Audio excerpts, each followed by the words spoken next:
Voilà, donc vous devez normalement voir correctement mon écran. Donc de nouveau, bienvenue à cette nouvelle causerie Lucie. Désolé encore pour ce petit couac technique. Donc causerie Lucie dédiée aujourd'hui à la labellisation Lucie 26000 collectivité. Donc j'étais en train de vous présenter le sommaire au moment où nous avons été interrompus. Donc aujourd'hui, nous allons voir, vous allez avoir une présentation de l'agence Lucie. Je vais vous présenter qui nous sommes. Ensuite, je vous présenterai les solutions que nous proposons en termes de RSE. Et puis, on fera évidemment un focus sur le sujet du jour qui est la labellisation Lucie 26000 collectivité. Ensuite, nous aurons le plaisir d'avoir les témoignages de Christophe Gahart, qui est le directeur général de la communauté de communes des vallées du Haut-Anjou, la première collectivité labellisée Lucie 26000 avec le référentiel dédié collectivité. Et puis également le témoignage complémentaire de Florence Brunet du cabinet Altamir, qui est consultante partenaire Lucie et qui a notamment accompagné la communauté de communes des vallées du Haut-Anjou, la CCVHA, dans sa démarche de labellisation Lucie 26000. Ensuite, je vous présenterai une offre promotionnelle qu'on vous propose jusqu'à la fin de l'année sur ce référentiel pour les collectivités intéressées. Et puis, évidemment, nous aurons à la fin un temps d'échange pour pouvoir répondre à toutes vos questions que vous nous aurez posées dans la partie questions et réponses qui est dédiée en bas de votre écran. Et puis, dans la partie présentation de l'agence Lucie, en ce qui concerne nos partenariats, on aura normalement l'intervention de Fabien Adam de la Maïf qui devrait normalement se connecter pour nous dire un petit mot sur ce nouveau partenariat que nous sommes en train de démarrer avec la Maïf. Voilà. Héloïse, je te laisse voir éventuellement si la connexion se fait bien avec Fabien pour rejoindre cette causerie. Merci beaucoup. Alors, qui est l'agence Lucie? En fait, nous sommes une TPE, une petite entreprise. On va être bientôt 10 personnes. On est une société sous forme de SAS, parce que parfois on pense qu'on est une association. Par contre, on est détenu à 50% par des associations. Et on gère et on anime non seulement le label Lucie, mais aussi toute une série de solutions et de labels en RSE, et qui regroupe une communauté d'acteurs engagés qu'on appelle la communauté Lucie, donc sur l'ensemble des démarches que l'on propose, qui regroupe maintenant plus de 600 organisations. Et évidemment, nous sommes une équipe de passionnés, et donc avec un côté militant que nous défendons au quotidien. Alors, cette communauté d'acteurs vraiment engagés en développement durable et en responsabilité sociétale regroupe tout type de structures sous toute forme d'activité. Donc, il y a 600 organisations au total sur l'ensemble des démarches que l'on propose. Et si on regarde la labellisation Lucie 26000, c'est-à-dire tout ce qui concerne le travail sur l'ensemble de la RSE et RSO, responsabilité sociétale des entreprises et des organisations, alignées sur l'ISO 26000, à l'intérieur de cette grande communauté, ça représente plus de 400 structures. Là, vous avez une petite répartition sur le territoire, comme vous pouvez le voir, qui est assez inégale pour le moment, mais on est en train de travailler à ce que ça se développe partout sur l'ensemble du territoire. Parmi ces 400 organisations, il y en a 150 qui sont labellisées. Et comme vous pouvez le voir, on a une majorité plutôt de petites et moyennes structures, et voire aussi des toutes petites structures qui sont une partie importante de cette communauté. Et donc, on a à la fois des entreprises, des associations, des écoles, on a des professions libérales, on a un théâtre qui est labellisé aussi. On a également 2 CCI, la CCI du Maine-et-Loire et la CCI Mayenne. Et puis également, maintenant, 2 collectivités dont on va vous parler, avec qui vous allez pouvoir échanger tout à l'heure. Alors, on a pour développer tout ce qu'on fait et puis nous aider, parce qu'on est, comme je vous l'ai dit, on est une petite équipe. On a avec nous un réseau de plus de 90 consultants partenaires qui sont référencés par nous et qui peuvent accompagner toutes les organisations dans leurs démarches respectives selon leurs besoins à la carte. Et donc, par exemple, Florence, qui va témoigner tout à l'heure sur son accompagnement de la CCVHA, eh bien, fait partie de notre réseau de consultants partenaires. Et puis, je sais qu'aujourd'hui, il y a aussi d'autres consultants Lucie qui sont présents ce matin. Donc, je les salue. Bienvenue à vous. Et on aura certainement l'occasion d'interagir tout à l'heure dans la dernière partie. Alors, en ce qui concerne notre écosystème, puisqu'on a effectivement ce réseau de consultants partenaires qui nous aident, mais tout ce qu'on fait, on peut le faire aussi grâce à des partenariats qu'on a développés avec toute une série d'acteurs très variés. Donc, on a non seulement les acteurs qui font partie du process même de labellisation Lucie, avec les membres du comité de labellisation. Donc, on a une trentaine d'experts qui composent ce comité de labellisation. Je vais vous en reparler tout à l'heure. Et puis, on a également des partenaires évaluateurs, notamment Bureau Veritas Certification et puis RSEVAL, qui sont nos partenaires évaluateurs sur la labellisation Lucie 26 000. Et puis, on a également d'autres évaluateurs qui sont partenaires sur d'autres types de labels. On a également des partenaires experts, on va en parler dans quelques instants avec la MAIF, des partenaires institutionnels, avec notamment des soutiens institutionnels et des aides régionales, par exemple, et puis des aides d'autres acteurs, CCI France aussi, pour lequel on gère le label en vol, et puis aussi des clubs et réseaux nationaux ou régionaux qui nous épaulent et qui nous permettent de développer des solutions pour leurs membres. Et donc, on fait par exemple des tarifs préférentiels pour tous les adhérents de ces clubs et réseaux partenaires.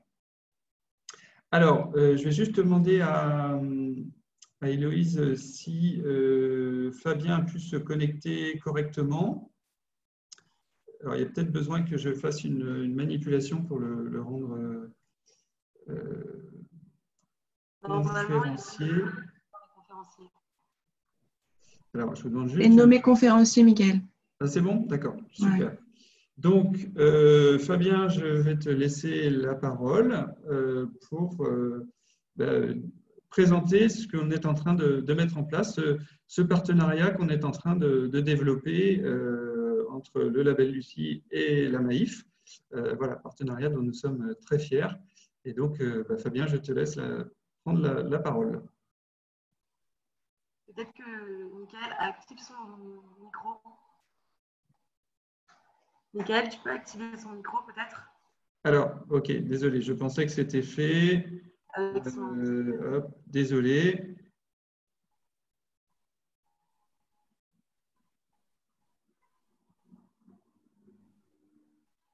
Voilà. Normalement, Fabien, tu peux activer ton micro directement.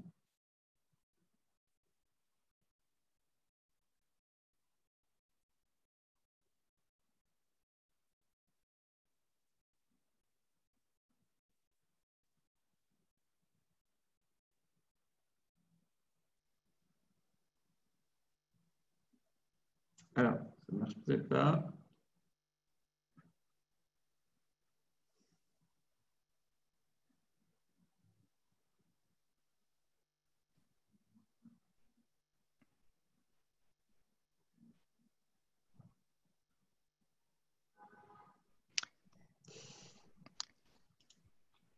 Alors, j'ai deux fois… Alors, est-ce que vous m'entendez? Là, c'est bon. On va y arriver. Bon, je suis vraiment navré. Je voyais les slides apparaître et je ne pouvais pas parler. Je me suis dit, je pense que c'est à moi. Oui, oui, tout à fait. C'est à toi. Bon. Je te laisse te présenter. Puis, Super. Bon, merci. Bonjour à tous et vraiment désolé pour ce petit problème technique. Donc, comme la diapo l'indique, je suis Fabien Adam. Je suis en charge du pôle marketing et communication au sein de MAIF Solutions Collectif. Alors, MAIF Solutions Collectif, c'est finalement c'est la filière personne morale de la MAIF. Donc, je pense que tout le monde connaît aujourd'hui la Maïf en tant qu'assureur des particuliers, mais peut-être un petit peu moins en tant qu'assureur des personnes morales que nous assurons pourtant depuis 1954. La Maïf est aujourd'hui, et notamment la Maïf Solutions Collectif, le premier assureur du monde associatif et plus globalement du secteur non lucratif et de l'ESS.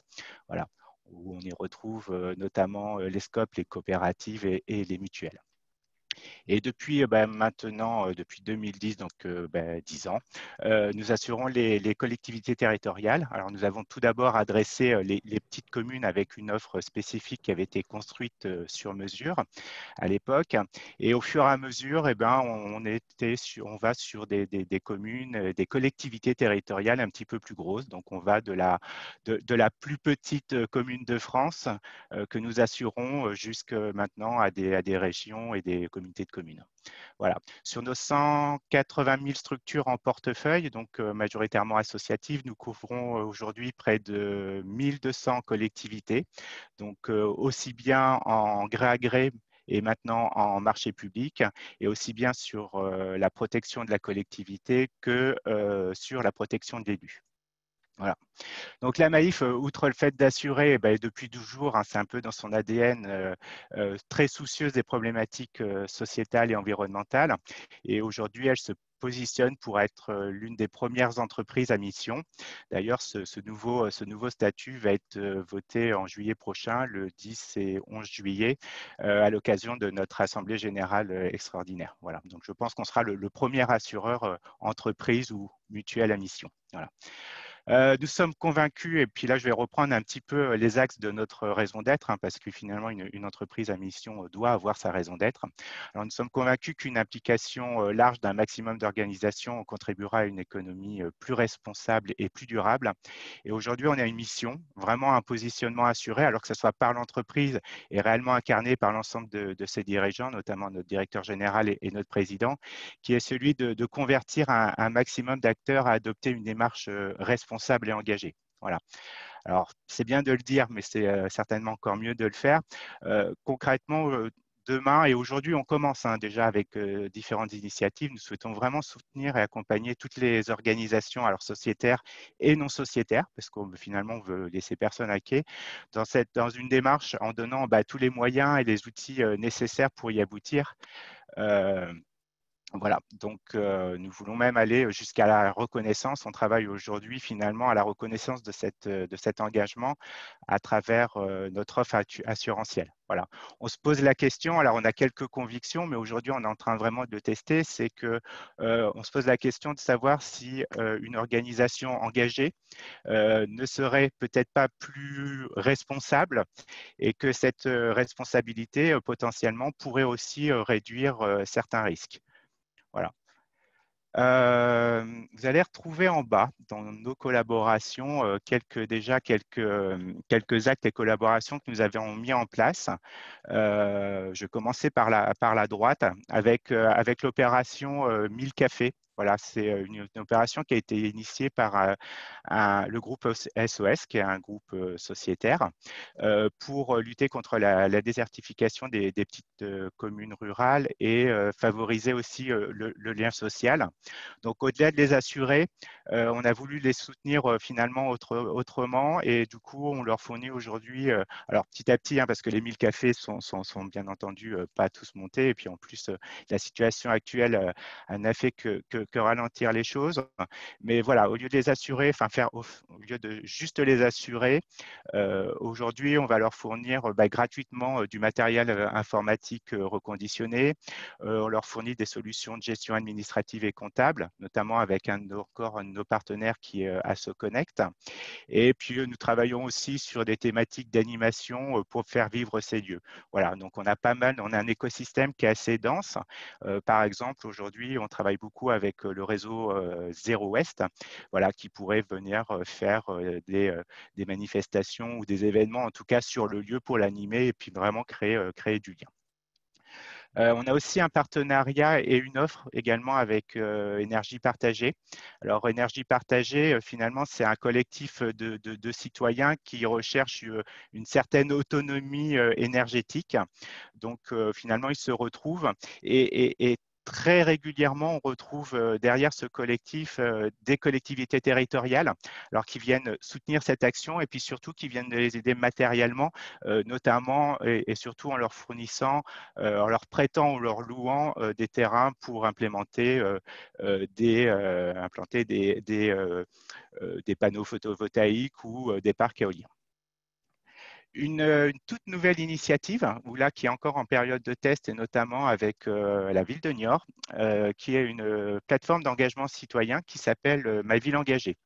Donc, finalement, c'est un espace à la main et des collectivités, des villes, des communes, pour proposer à ses habitants de découvrir ce qui se fait près de chez eux sur toute la dimension RSE, et puis aussi de participer à cette activité et cet investissement de la commune sur cette politique-là en proposant de nouvelles idées. Enfin voilà, finalement, c'est une plateforme vraiment d'engagement citoyenne, là encore, qui mêle vraiment la commune et ses administrés.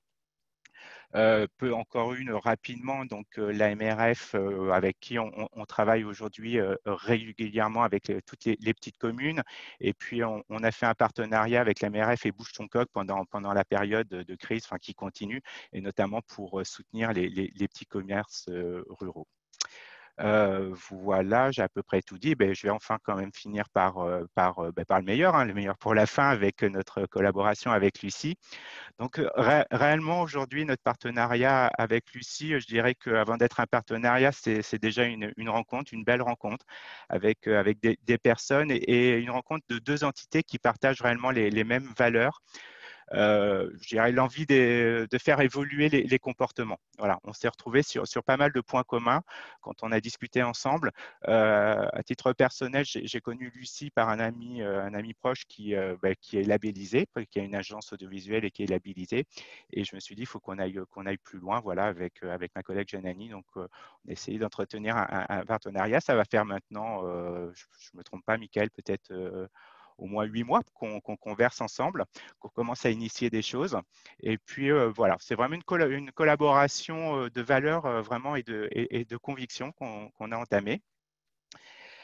À terme, ce qu'on aimerait faire avec Lucie, c'est vraiment compléter notre proposition de valeur avec l'ensemble de leurs solutions d'accompagnement. Parce que ce que je disais tout à l'heure, c'est bien de vouloir se positionner comme une entreprise engagée, une entreprise à mission.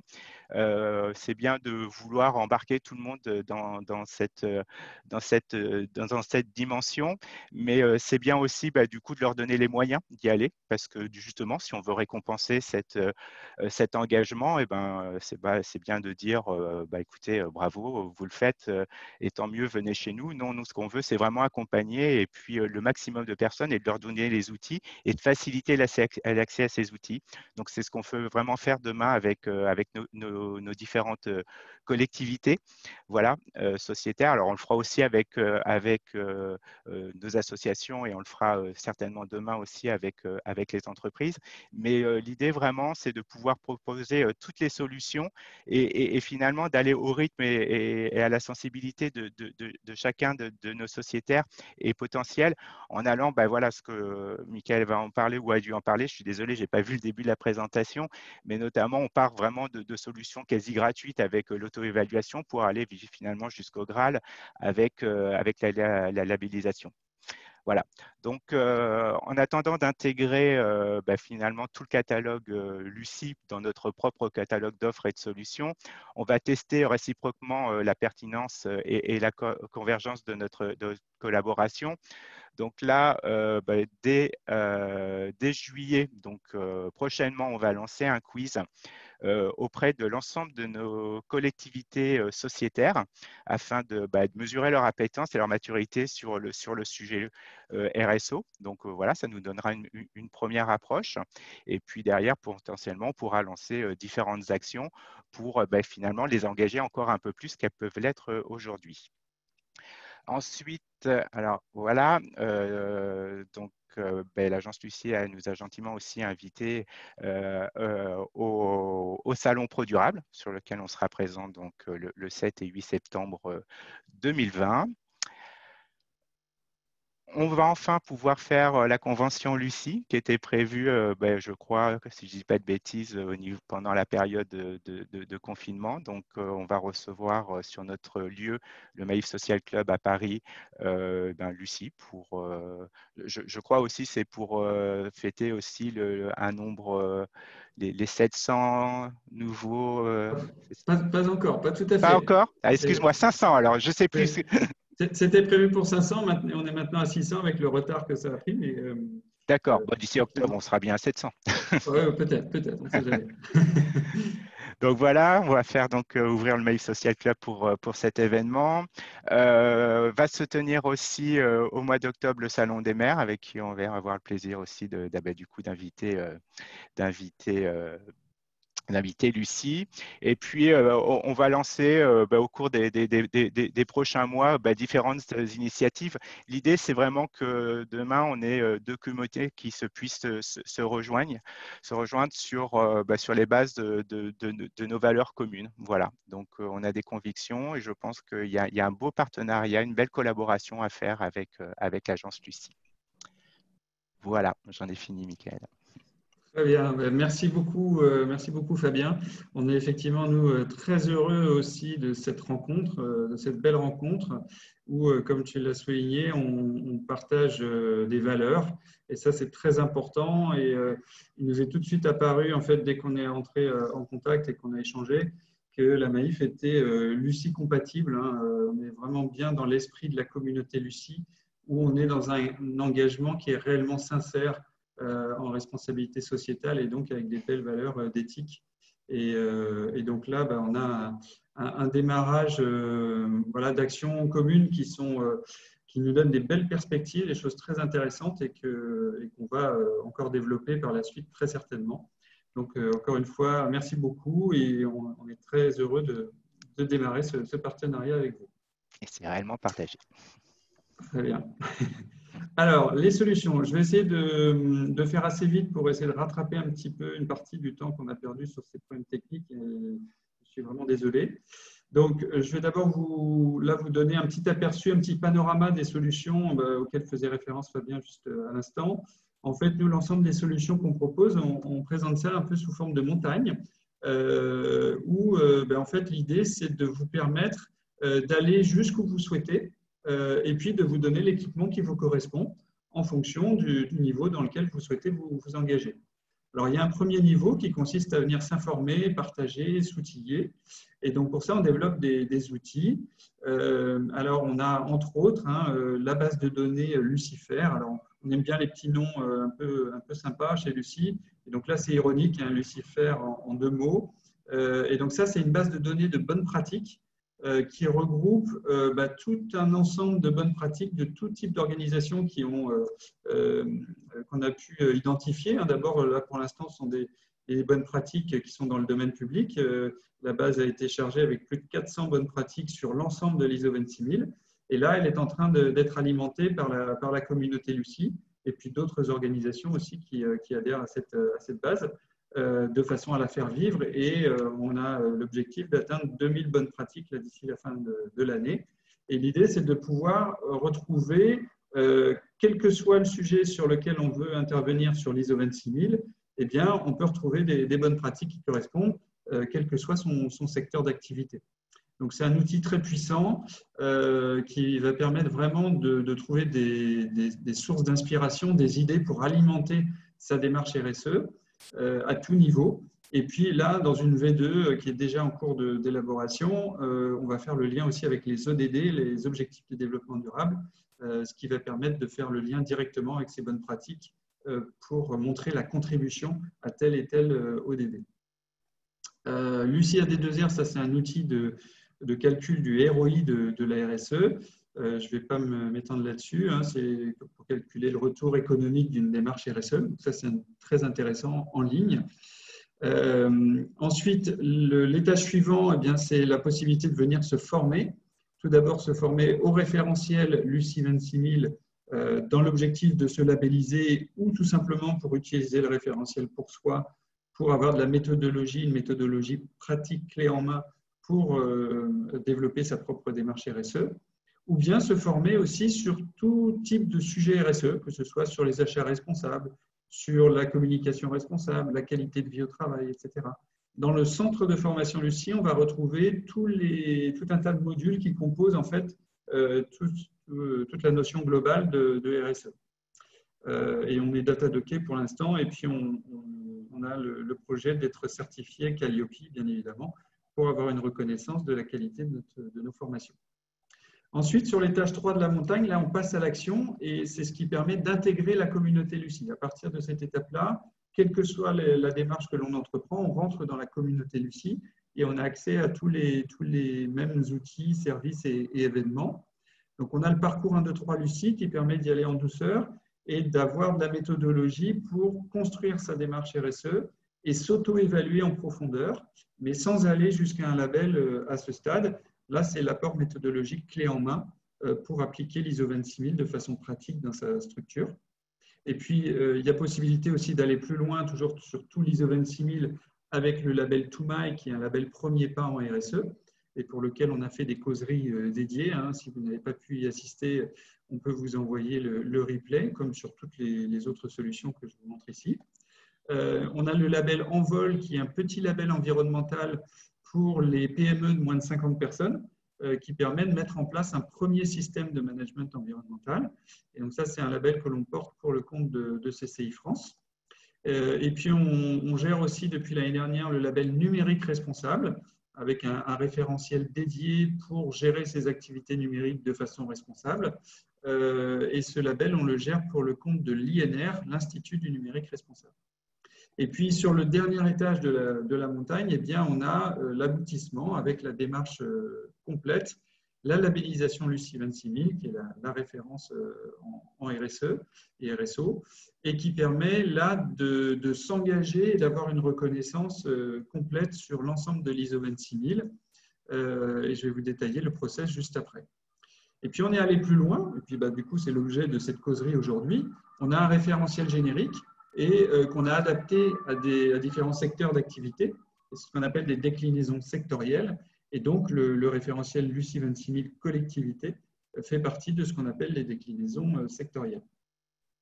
On a complété le référentiel Lucie récemment avec deux principes d'action optionnels qui concernent la mission et la raison d'être, dans le but de pouvoir devenir une entreprise à raison d'être ou une entreprise à mission dans le cadre de sa labellisation Lucie 26000. Et dans ce cas, la labellisation Lucie 26000 sert le projet d'entreprise à mission et permet d'apporter la preuve de la réalisation de ces objectifs détaillés et qui répondent à la mission et la raison d'être qu'on s'est confiée. On gère aussi des labels pour le compte de tiers, donc sous la marque de tiers. C'était le cas sur les labels Envol et numérique responsable qui sont des labels thématiques, mais ça concerne aussi tout l'ISO 26000. Donc RS 26000, c'est sur le secteur des soins et de l'aide à domicile. MFR sont des maisons familiales rurales, donc des organismes de formation en milieu rural. On a un référentiel dédié également.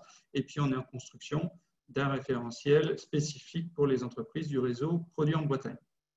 Voilà, là vous avez un panorama des différentes solutions. Et puis ce panorama va se développer au fur et à mesure. On a plusieurs projets en cours pour continuer à opérer des labels thématiques et puis continuer aussi les déclinaisons sectorielles et l'évolution du référentiel Lucie 26000.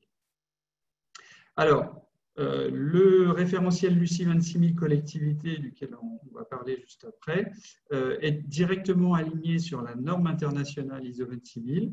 Pour nous, c'est vraiment la référence en termes de RSE. C'est une norme internationale qui a été signée par plus de 90 pays, qui est sortie en 2010 et qui définit clairement et de façon très complète ce qu'est le développement durable et son application dans les organisations qu'on appelle la responsabilité sociétale. Et donc, cette définition, elle est donnée à travers 7 grandes thématiques que vous voyez ici à l'écran et qui est déclinée après en domaine d'action. Et donc, le référentiel Lucie 26000 générique est directement aligné sur cette norme, sauf qu'on a fait un gros travail de vulgarisation de la norme de façon à ce que ce soit un outil pratique à utiliser et que ce soit utilisable et accessible à tous, à tout type d'organisation. Et donc, le référentiel Lucie 26000 collectivité est une déclinaison de ce référentiel générique. Alors, pourquoi un référentiel Lucie 26000 collectivité? Là, vous retrouvez les 7 grandes thématiques qui sont de l'ISO 26000 qui sont déclinées dans un référentiel dédié. C'est tout d'abord pour inscrire le développement durable au cœur d'un projet de territoire. Et puis, on voit aussi aujourd'hui qu'il y a des grands défis auxquels on doit faire face et que les réponses, celles qui sont les plus efficaces, la plupart du temps, sont des réponses locales. Alors évidemment, on a besoin de tous, mais les principaux acteurs vont être des acteurs locaux. Et là, un des premiers acteurs concernés, c'est la collectivité locale ou la collectivité territoriale. Et ça permet vraiment d'identifier les enjeux et de trouver des solutions pour répondre à ces enjeux et de décliner ça dans un plan d'action dédié. Alors, si on regarde le référentiel, là, vous avez une synthèse du référentiel. On retrouve les 7 thématiques de l'ISO 26000 qui sont adaptées du coup aux collectivités. Par exemple, si on prend l'engagement 6, eh bien, dans le référentiel original, on a respecté les intérêts des clients et consommateurs. Là, on a l'intérêt des citoyens, puisque cette partie prenante-là, dans le référentiel collectivité, on ne va pas parler de clients, on va parler de citoyens. Et puis, c'est décliné en principes d'action, donc il y en a 25 en tout. Et donc là aussi, ils sont adaptés aux spécificités des collectivités. Et puis, pour chacun de ces principes d'action, ça va être détaillé en sous-items et on va regarder ce qu'il y a en place en termes de politique, de procédure, comment c'est déployé, par quels moyens c'est déployé, et on va regarder ensuite s'il y a des résultats, quels sont les résultats, comment ils sont suivis, est-ce qu'il y a des indicateurs spécifiques, et c'est sur cette base que chacun des 25 principes d'action vont être évalués. Alors, je vais aller très vite sur le processus de labellisation pour essayer de réduire le retard qu'on a pris. Si vous êtes une collectivité qui souhaitait se labelliser, la première étape, c'est de venir vous former. C'est une formation de 2 jours où vous apprenez à utiliser le référentiel Lucie 26000 collectivité. Et c'est ce qui va vous permettre de faire votre propre auto-évaluation en profondeur. Et cette phase-là, elle a 2 objectifs. Premièrement, vous permettre de construire votre démarche, de structurer votre démarche RSO et également de vous préparer à un audit sur site qui est la phase suivante, qui est réalisée par l'un de nos 2 partenaires évaluateurs, Bureau Veritas Certification ou RSEVAL, qui vient sur site et qui va interviewer tout un panel de collaborateurs, des élus, des agents, des parties prenantes externes. L'idée, c'est d'avoir un panorama représentatif et de dresser un diagnostic le plus réaliste possible sur chacun des principes d'action du référentiel. Et ça va permettre d'identifier là où vous êtes déjà bien positionné et là où vous avez des progrès à effectuer. Et à la suite de ça, on va vous demander de rédiger un plan d'action pour progresser par rapport à l'évaluation qui vient d'être faite. Et le rapport d'évaluation plus votre plan d'engagement de progrès va passer devant un comité de labellisation Lucie qui est composé d'experts indépendants qui sont hors de l'agence Lucie et qui vont évaluer la pertinence et la crédibilité de votre plan de progrès au regard de l'évaluation que vous avez eue. Si vous accordez le label, c'est pour une durée de 3 ans. Et donc là, vous devez maintenant mettre en œuvre le plan d'action que vous avez écrit et on fait une vérification au bout de 18 mois. L'évaluateur revient sur site pour vérifier la mise en œuvre des engagements. Il fait son rapport, ça repasse en comité de labellisation de suivi qui va prendre acte des résultats. Si vous respectez bien vos engagements, eh bien, le label vous est confirmé jusqu'à la fin des 3 ans. Par contre, s'il y a un constat que vous ne respectez pas vos engagements, là, il y a un risque de retrait du label. Et puis, au bout des 3 ans, eh bien, si vous restez dans la démarche, il y a un renouvellement où là, vous devez de nouveau suivre les mêmes étapes.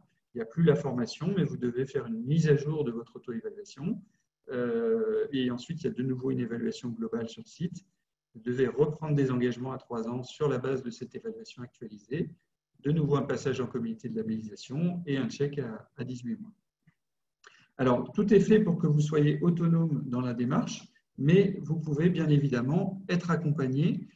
Et pour cela, on a notre réseau de consultants Lucie qui peuvent vous accompagner sur tout ou partie du process ou sur des enjeux spécifiques. En tout cas, l'idée, c'est de répondre à vos besoins en termes d'accompagnement pour vous aider dans ce projet de labellisation. Et ça a été le cas, par exemple, d'Altamir pour accompagner la CCVHA. On va y revenir après. Donc, je vais un petit peu vite, mais ne vous inquiétez pas, on aura les questions-réponses pour revenir sur des points sur lesquels vous avez éventuellement des questions. Alors, Lucie, ce n'est pas seulement la démarche de labellisation, hein, évidemment, vous avez l'aspect méthodologique clé en main plus le label, mais c'est aussi la communauté avec tout ce qui va avec. Et donc, on a toute une série d'événements, donc des cercles Lucie, par exemple, qui sont des réunions d'échange, de partage d'idées, de bonnes pratiques entre les membres, et beaucoup d'autres événements aussi en présentiel et en distanciel. Il y a des avantages qui sont accordés entre les membres de façon à créer des avantages au sein de la communauté Lucie. On apporte aussi un appui en termes de communication pour vous aider à valoriser au mieux votre label.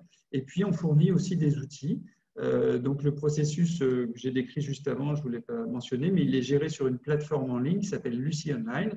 Et comme on aime bien les petits noms, l'acronyme de Lucie Online, c'est LOL, hein, comme vous le voyez sur l'écran. Et puis, on a d'autres outils comme ceux que j'ai cités tout à l'heure. Et il y en a beaucoup d'autres en développement qui vont sortir au fur et à mesure. Rien n'est figé, on continue de faire évoluer tout ce qu'on fait de façon continue. Pour vous donner une idée un petit peu de comment on se positionne par rapport à d'autres démarches RSE, RSO que vous pouvez trouver, on regarde nous deux critères qui sont d'un côté la prise d'engagement de progrès, parce que la RSE c'est quelque chose qui se gère sur le long terme et il y a besoin de prendre des engagements véritables. Et puis l'autre aspect c'est le niveau de contrôle, parce que s'il n'y a pas un tiers expert qui vient sur site, eh bien là, on reste dans l'autodéclaratif et on est sur une démarche qui n'est pas aboutie et pour laquelle il peut y avoir des risques de greenwashing, comme on dit, ou de social washing. Et donc là, les descriptifs des démarches parlent d'elles-mêmes. Et pour vous indiquer comment nous on se situe par rapport à ça, si vous reprenez le panorama des solutions tout à l'heure, on a d'abord le parcours 1, 2, 3 Lucie, où au fur et à mesure du parcours, vous allez vous situer à ces endroits sur la matrice. Si vous labellisez Toumaï, eh bien, vous allez être à ce niveau. Donc là, un niveau d'évaluation qui est quasi au niveau d'évaluation ISO 26000 qu'on peut trouver de la part d'autres organismes. Et puis la labellisation Lucie 26000, où là, c'est l'aboutissement complet. On va jusqu'au bout de cette démarche d'engagement de progrès, où là, on a un engagement très fort et on peut prouver, apporter la preuve de la réalisation de ces engagements. Autrement dit, on peut prouver qu'on fait bien ce qu'on dit en réalisant les engagements. Et si on ne réalise pas les engagements qu'on a pris, eh bien, on perd le label. Et puis, il y a tous les avantages et les outils et services de la communauté Lucie, bien évidemment, qui viennent en plus de ce positionnement sur la démarche elle-même. Voilà, alors les bénéfices de la labellisation Lucie 26000 collectivité, je vous propose qu'on les passe rapidement. Vous les retrouverez sur le support qui vous sera diffusé de façon à ce qu'on gagne un petit peu de temps ici. Et puis, on va certainement y revenir dans les témoignages et les questions-réponses. Et puis ça, vous pouvez le retrouver sur l'article sur Lucie 26000 collectivité qui est sur le blog Lucie. Si vous allez sur le site Lucie, vous allez dans l'onglet blog et là, vous allez retrouver tous les articles qu'on écrit sur plein de sujets différents. Je vous recommande, c'est très intéressant et vous apprendrez plein de choses. Et il y a un article dédié sur Lucie 26000 collectivité où vous retrouvez également ces avantages. On vous mettra le lien dans le mail de suivi à la suite de cette causerie. Voilà, j'ai essayé de faire vite. Je vous parle rapidement des deux collectivités qui sont labellisées à ce jour. La communauté de communes des Vallées du Haut-Anjou, qui encore une fois a été la première collectivité labellisée Lucie 26000 en février 2019 et elle a été suivie par la commune de Baugé-en-Anjou en décembre dernier. Et on espère qu'on va avoir aussi beaucoup d'autres collectivités qui vont s'engager dans la démarche et peut-être à la suite de cette causerie. Je vais tout de suite laisser la parole à Christophe Gerhardt de la CCVHA, la Communauté de communes des Vallées du Haut-Anjou, pour vous apporter un éclairage plus concret que ce que moi j'ai pu vous présenter sur la démarche Lucie 26 000 collectivités. Christophe, c'est à toi. Normalement, tu peux activer ton micro. Alors, je pense l'avoir activé. Je l'ai activé. Bon. OK. Et j'ai même mis la vidéo. Donc, merci Mickaël et merci à toutes et à tous pour votre participation et bien évidemment, bien le bonjour. Donc, effectivement, la communauté de communes des Vallées du Haut-Anjou a été et la première organisation publique du monde local à avoir été labellisée Lucie 26 000. Je vous expliquerai les raisons pour lesquelles nous avons voulu nous engager dans cette démarche et les quelques exemples concrets qui n'ont rien de révolutionnaire pour que vous le constaterez dans l'action concrète, mais c'est surtout dans l'état d'esprit.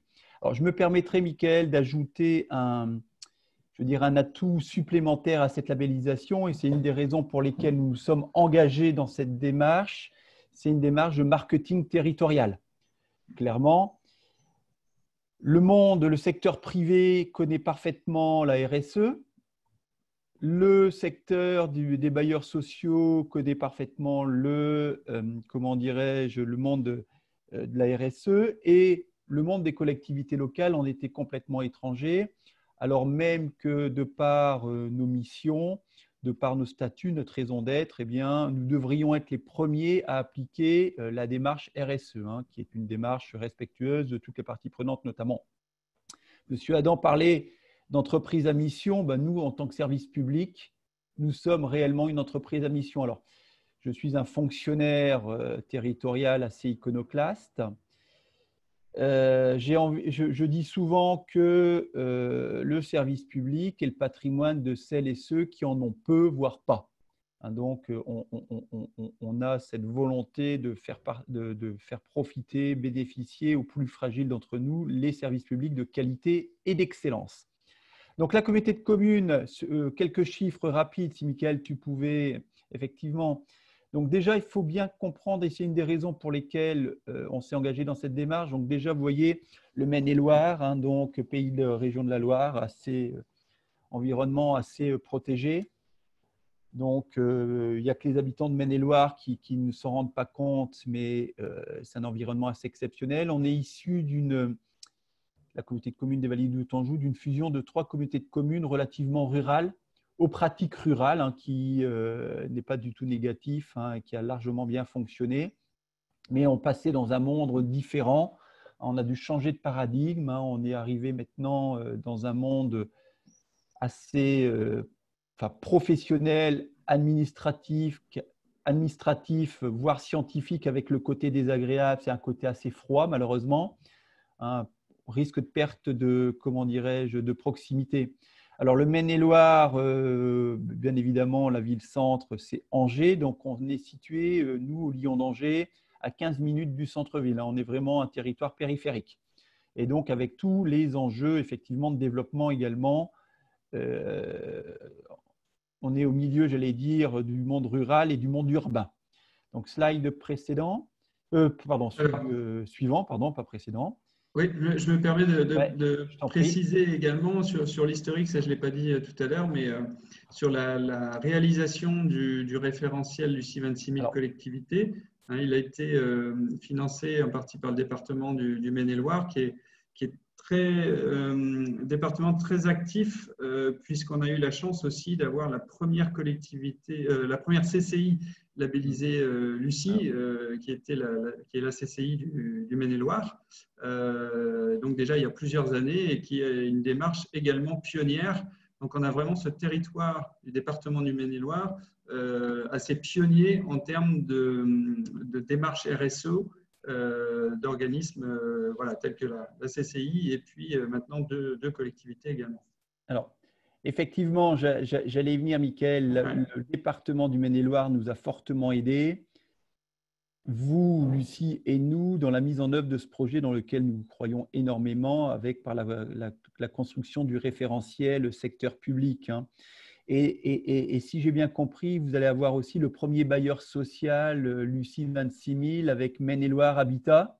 Tout à fait. Hein, je ne sais C'est en pas où cours de ils en labellisation. sont, mais ils devaient être en auto-évaluation. Hein. J'avais fait une petite promotion de votre label lors de leur séminaire annuel, leur convention annuelle. Donc, slide suivant. Alors, hop, voilà. Voilà, donc, bon, là, c'est un détail. Donc, vous pouvez voir que la communauté de communes est issue de 3 COMCOM et a des communes de taille extrêmement variée, puisqu'on va de plus de 8 000 à peine 300. Hein, donc, en plus, c'est un territoire, donc, par exemple, la commune des Hauts-d'Anjou, qui est de plus de 8 000 habitants, Erdre en Anjou, plus près de 6 000, ce sont des communes nouvelles constituées d'anciennes petites communes. Donc, ce n'est pas des communes, ce n'est pas une ville comme on peut l'imaginer, c'est-à-dire avec un centre-ville et une périphérie du centre-ville. Non, non, là, par exemple, les Hauts-d'Anjou, c'est 7 ou 8 communes avec chacune leur centre-bourg. Donc, ces communes-là ont également des difficultés, et j'y viens, une des raisons pour lesquelles nous sommes engagés, de liens et de liants, hein, puisque c'est des pratiques différentes, alors même qu'elles étaient voisines, avec des comportements différents.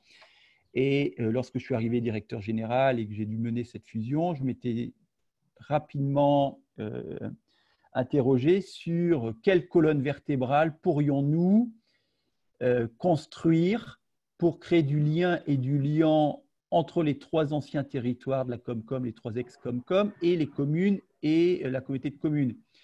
Et avec le département du Maine-et-Loire, eh bien, on avait réfléchi à différents sujets et on a pensé que la création d'un projet collectif commun autour d'une labellisation RSE était importante et nous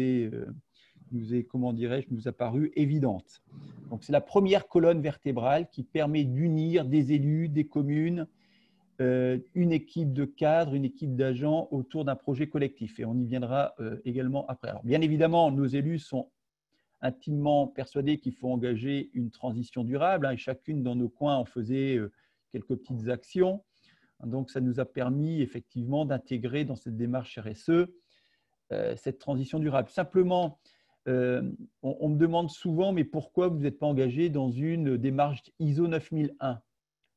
Bah, écoutez, l'ISO 9001 n'agit pas sur la totalité des missions et des actions d'une collectivité ou d'une organisation, tandis que la RSE, comme vous avez pu le voir, de par les 7 piliers, ça agit sur la totalité des missions et des actions menées par une collectivité locale et une organisation publique.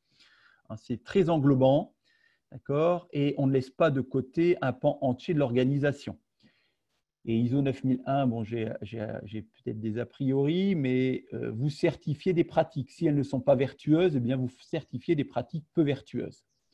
Même si dans l'ISO, comme dans l'UCI 26000, on est dans la voie de l'amélioration continue.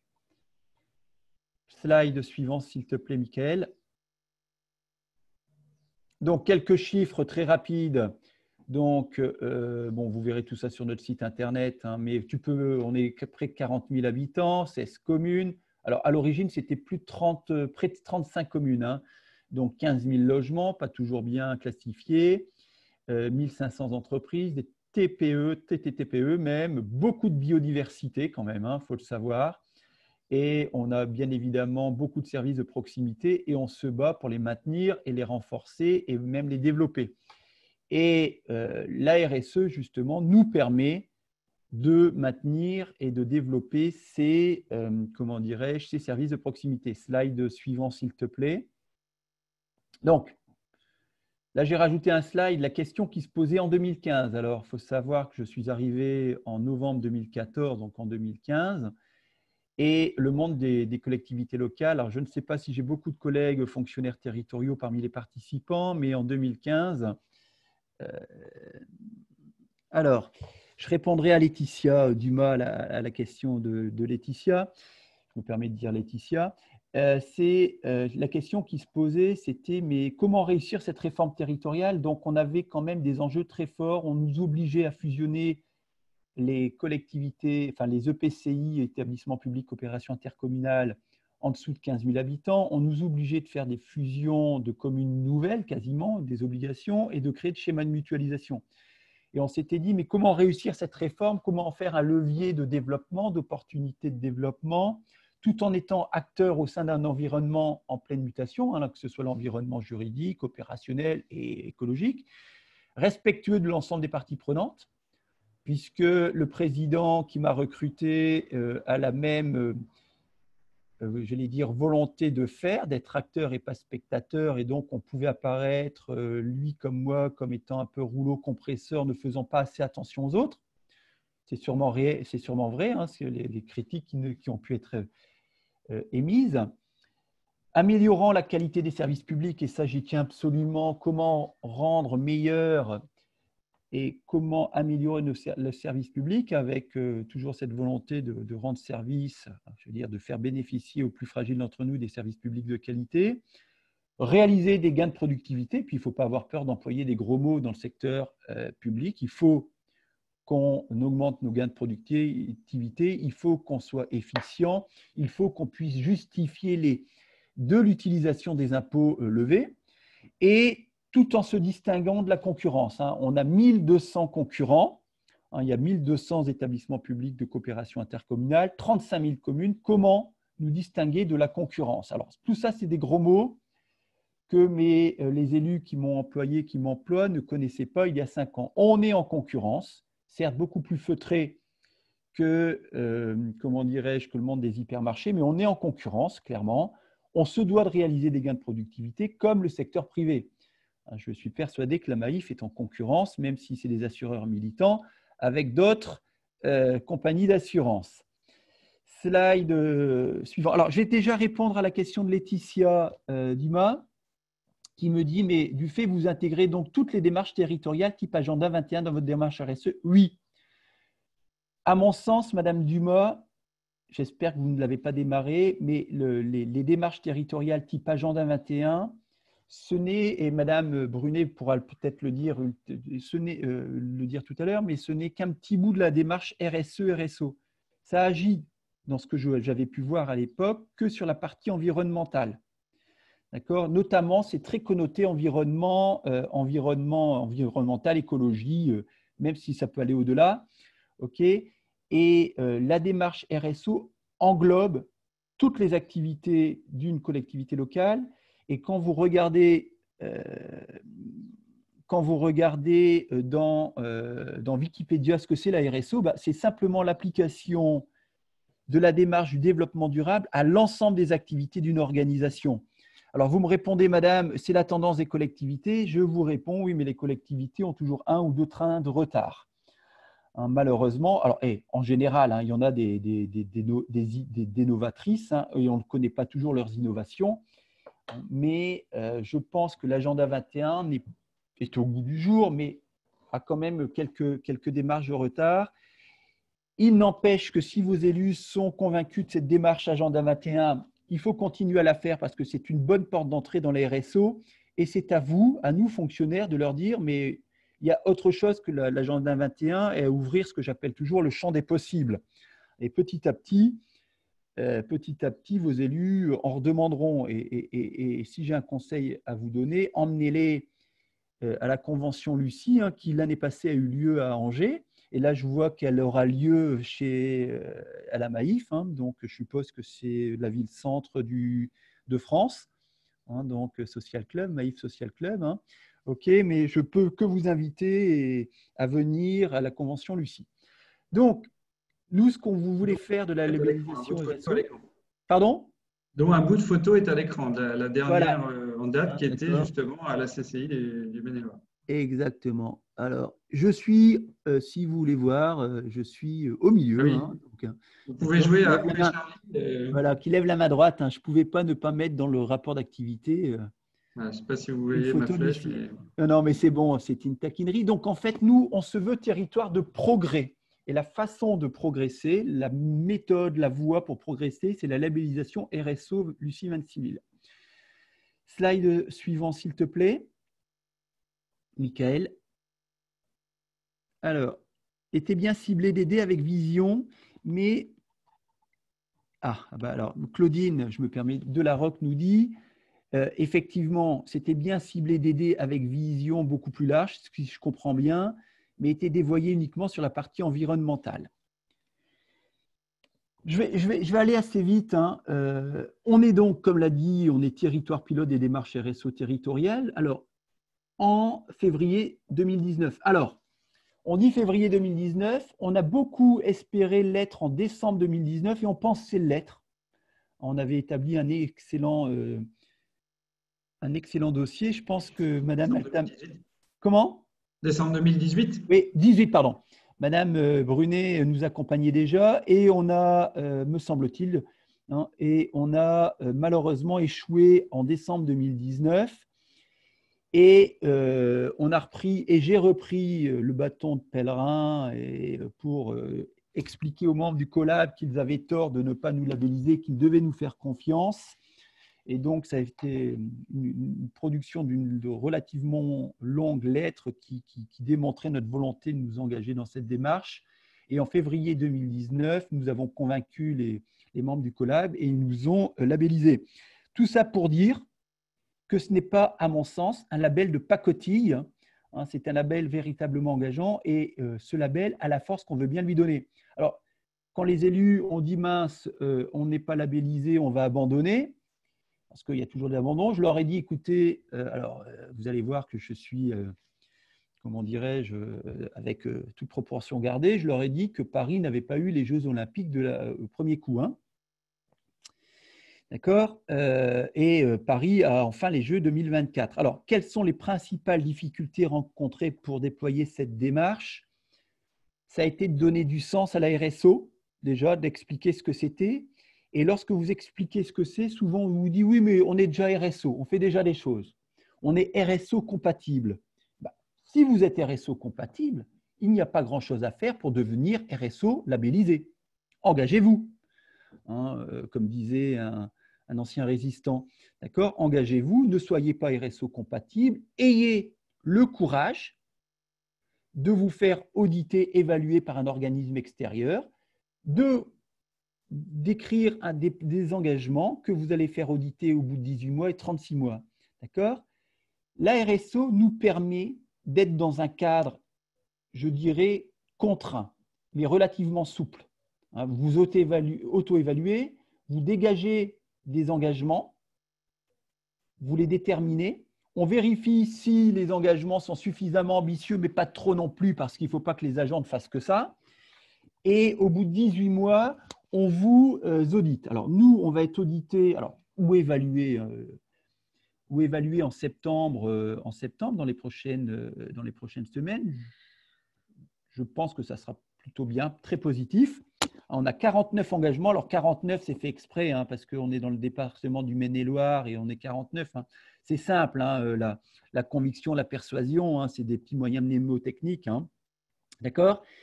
Mais c'est la principale difficulté, c'est la conviction, la persuasion. Alors, j'ai une chance formidable, c'est d'avoir un patron et une patronne qui étaient complètement convaincus.